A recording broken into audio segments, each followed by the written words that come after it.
evening, good evening, good evening. Sorry, as I'm taking a drink. Oh, I have the good ice. God, I love the good ice. At any rate, welcome. Happy Sunday evening. It's December 29th, 2024.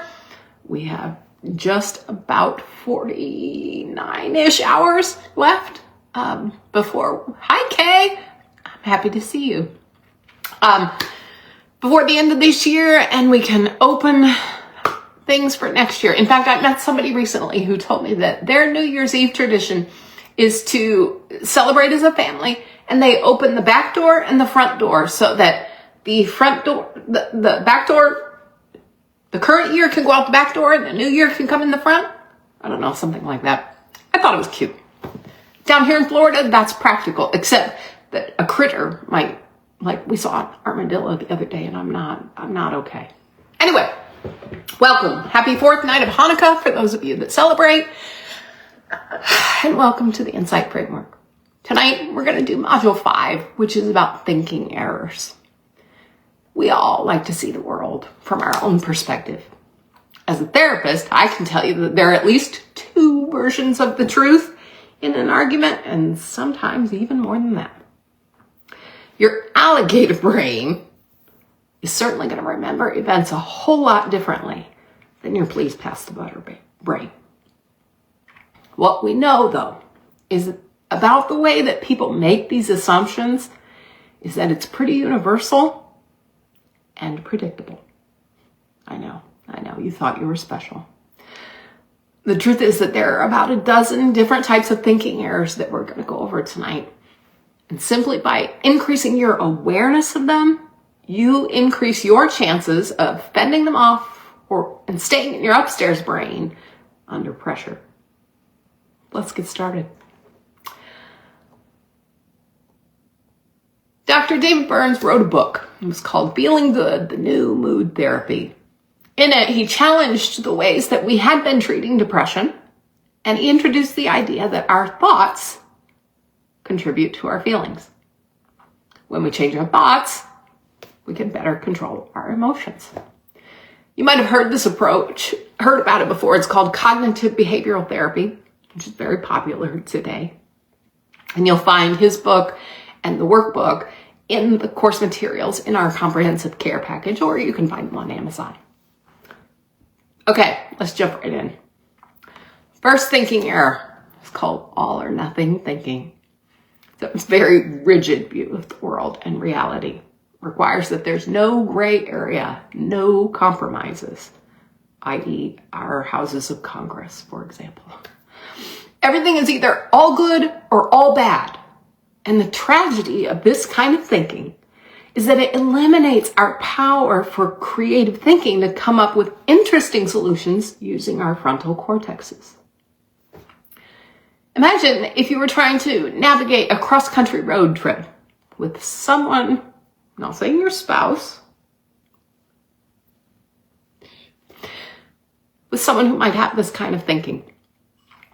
If you don't agree that only Marriotts are worthwhile to spend an evening, and you have a Motel 6 budget, you're going to have a very hard time making that trip together. Somebody with this kind of thinking would rather not even go than concede that there might be more than one way to solve a problem. Internally, this thinking leads people to beat themselves up constantly. This talk, this self-defeating talk, it's harsher than we would ever consider speaking out loud. But we don't hesitate to use it on ourselves. Some of us all day long. You could also think of this as having a mental filter, where we only see things that align with our beliefs and ignore other evidence.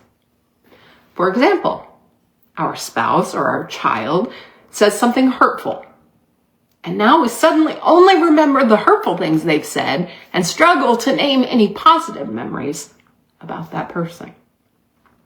Ex-husbands, anyone? I just want to note that you're going to see a lot of overlapping themes among these thinking errors. So it's important to think of them as a spectrum of thought patterns, and they're individualized in their use by each person based on their past experiences, how they got here, what they hold true about the world. The second thinking error is overgeneralization. In this one, we take small bits of evidence and project them over a much larger set of data. I'll give you an example. When I was 6, a house cat scratched me. Now, I happen to think that all cats are evil, plotting world domination and the end of humankind. Now, is that factually appropriate? Of course not. But you can see how pervasive these thinking errors are in our societal norms. After September 11th, many Americans began a movement of discrimination against those who practiced Islam. Now, those same people could not even name the sacred text used by those who practice Islam, nor be able to compare and contrast it to Western ideologies like Christianity. No, we decided that if there was a group of terrorists who crashed planes on U.S. soil who were Muslim, all Muslims must be terrorists. Racism, sexism, and other forms of bigotry, they all find their foundations in these types of generalizations. They feed on our fears of things that are unfamiliar to us. It's our alligator brains trying to keep us safe from unfamiliar things. Unfamiliar equals dangerous. We can't logic with an alligator. What this thinking error does not do is inspire us, our sense of curiosity and acceptance. Another of the dozen errors is called discounting the positive. Here's what this sounds like. Well, yeah, I got a good grade, but I didn't work hard. Test was probably just easy. Yes, I got a positive review, but they're just saying that because I'm a woman and I'll sue them if they don't. These people, they only are pretending to like me. In this form, we take every bit of positive feedback that we receive and attribute it to something outside our control, and therefore not safe to count on. Our new girlfriend says she likes long hair, but maybe she's just telling us what we want to hear, and she's really going to bring it up later and hold it against us. Your sister tells you that you look good in that dress, but you think she's lying because she really wants to wear the other one that you bought. It looks like a belief that anything positive cannot possibly be the truth. It's a prime example of an overactive amygdala telling us that our environment is not safe, and so we'd better always be on the lookout. The next common error was featured in the classic movie Office Space. It's the jumping to conclusions error. It looks like us taking a small bit of information and taking a leap to a conclusion from there. It means that we believe that we know what other people are thinking, especially when they're being negative about us. I mean, everything is naturally about us. One trick that I use and I give to my clients all the time is to ask the other person to rank their position on a scale from 0 to 100. Let me give you an example. So back in 2021, just as the lockdowns were lifting, I was able to go out to California to visit my 80-something-year-old mother. And it was the first time I was able to physically visit her in 18 months. Her health had declined a lot more than I had anticipated. And I felt an incredible amount of pressure to step up to help her. Now, this would not have been an easy feat because she was in Palm Springs, California, and I had a full-time job, a son, a wife, 2 dogs, and a house in Chicago, Illinois. And after I lost sleep for a few nights, I thought about how in the hell am I going to pull this off? I finally, I don't know, the universe whispered in my ear and said, well, just check your assumption. So we're sitting at dinner and I said, tell me, 0 to 100, how much do you need me here to help you right now? 0, well, let's do 100. 100 would be like, don't even fly home. Just move in my spare bedroom right now. 0 would be, love ya, see ya at Christmas. Now, I want you to imagine my shock and deep hurt when she calmly said, oh, I'm probably a 25. Now, once I got past all my hurt feelings about how she didn't appreciate the sacrifices that I was willing to make for her, I actually felt really relieved. Here I planned to upend everything in my home life, and she didn't even want that from me. Ultimately, you have to ask yourself the magical codependency question, which is, am I actually taking care of you to take care of me? The takeaway from this thinking error is it pays to validate your assumptions, especially in relationships. We might think that we know what someone wants or needs from us, but the real gift is in hearing where they actually are, even if we may not necessarily want to hear it. A corollary to jumping to conclusions is called fortune telling. It's a thinking error where we believe that we know what's going to happen. You and I both know that we rarely have enough information to reliably predict the future. Look at the career of a meteorologist. They make a living being close to accurate. And they have computer models and radar systems at their fingertips. When we convince ourselves that a certain outcome is guaranteed, we generally manifest exactly that outcome. We shut down any opportunity for other outcomes or creative problem solving with that line of thinking. You could think of it as rigid thinking. I'd submit to you that this is probably indicative of someone who is in a limbic dominant frame of thinking. It's our amygdalas trying to keep us safe by anticipating threats. If we know what's going to happen, we can prepare ourselves for it. Recent example. There was an extended family member talking to the daughter of a man in hospice. And the extended family member said, well, when do you think he'll die? Now, the daughter was horrified at the gall and thought the question was wholly inappropriate. That said, when you step away from her emotions of anticipatory grief and wanting to protect her father, you can see that the extended family member was trying to predict the outcome in order to anticipate the pain of the loss, hoping to lessen its effects. Socially appropriate? Not so much. But when we can stir alligator brains, you can absolutely see why his question made sense to him. One of my most relatable thinking errors is emotional reasoning. Essentially, this boils down to our brains tricking us into believing that if we feel something, it must be factually true.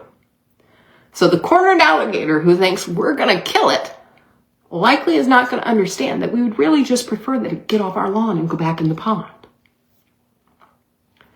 We might feel like we got intentionally excluded and feel hurt. From that, we might create an alternate reality where we believe that we can claim that the other person meant to hurt us, that they had malicious intent, when the truth could be that it was simply an inadvertent error. Wars have been started for less. The emotional intelligence that's required here is the ability to name our emotions and then separate ourselves from them long enough to reconnect with our upstairs brains to gather evidence to support or deny our feelings and make a measured response. This is not the work of the teenage brain.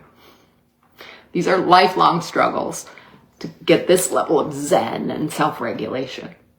Hint, I'm 100. I haven't mastered it. So, baby steps. Oh, another thinking error we love to use are should statements. Honestly, we love to should all over ourselves. We imagine all sorts of restrictions and guidelines for our thoughts, behaviors, and feelings. many of which have no basis in reality. Dr. Brad Reedy wrote in his book, The Audacity to Be You, Learning to Love Your Horrible, Rotten Self, he talks about defending our goodness. And in another lesson in this course, we talked about jury analysis, where we examine the forces at play in our lives and how we change our behaviors in the perpetual struggle to be good enough, worthy of love. Should statements are the language of people-pleasing, and they alert us to our need to be validated by those around us, rather than seeking internal alignment with our own truth. One of the last thinking errors we're going to talk about tonight is the fallacy of control. We often believe that we have much more control in situations than we actually may. Alternatively, we might claim to have little or no control over things when in fact all that we did was abdicate our own responsibility. My happiness is my responsibility, and yours is your responsibility. In almost every romantic relationship, there's this notion that we can make other people happy. And in my experience, we can do no such thing. If someone is intent on being miserable, they're usually successful, no matter what we might do to try to change that. Codependency, at its core, is a quest for safety through control of our environments and those around us. We assess our people for discomfort and seek to avoid any conflict and fix situations so that others can be happy. In truth, though, what we're really seeking is safety for ourselves. I mean, how could someone be angry with us or think that we're a failure if we devote ourselves to their happiness, especially when it comes at the expense of our own? Yet the people that codependents find to fix rarely appreciate this sacrifice and routinely come right back for more, setting up a toxic merry-go-round. To wrap all of this together, it's important that we understand how we've all learned some faulty habits when it comes to communication and understanding others. When we understand those patterns, we can begin to navigate around them or straight through them in order to improve our lives. We can start to understand our old neural pathways and in the ones in our loved ones, and start to counteract them to get from conflict to connection. Now what? Thank you so much for being here tonight. Congratulations, you've made it through the 5th lesson of the Insight Framework. I really hope that this experience is giving you some valuable tools, and it might even be sparking some aha moments or some desire to continue this work together. There's several ways that you can do that. The first is our online course, the Insight Framework. You can dive into the full series with 6 additional modules, which features weekly lessons and group support for an entire year. Our first group therapy cohort, the Estrogen Avengers, is going to start up around mid-February, probably February 16th. And the group is meant for women over 30 to process their past and to step confidently into a life that they love. Contact me now to reserve your spot. Your insurance company may help cover the cost, and we also have 5 full scholarships available, so reach out to apply. We have 2 options for one-on-one care. The first is called our Guided Growth Program, which includes the online course, modules 1 through 6, along with a monthly one-on-one session with me for personalized support. And then the big enchilada is called our Comprehensive Care Package. It's a complete tailored experience with 12 90-minute sessions scheduled at your convenience, including evenings and weekends, and supplementary materials valued at over $200 from books, workbooks, cards, etc. You'll also enjoy 25% off any additional sessions. To find all 3, go to course.amandaredwine.com. Flexibility is one of my core values.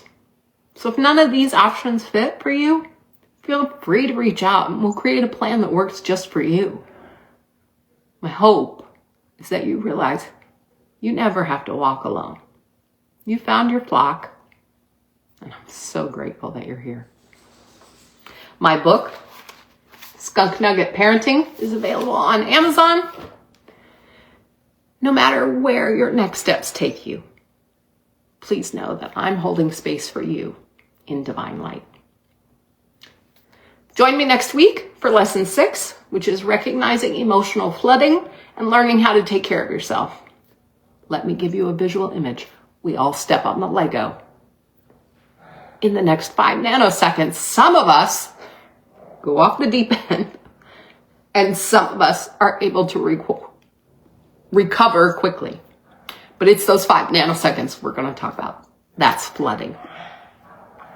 It'll be at 6 p.m. Eastern next Sunday on TikTok and 7 p.m. Eastern right here on Facebook Live. If you have questions, please comment below or reach out. We'd love to hear from you. Have a great Sunday evening. Happy 4th night of Hanukkah. And we'll see you next week.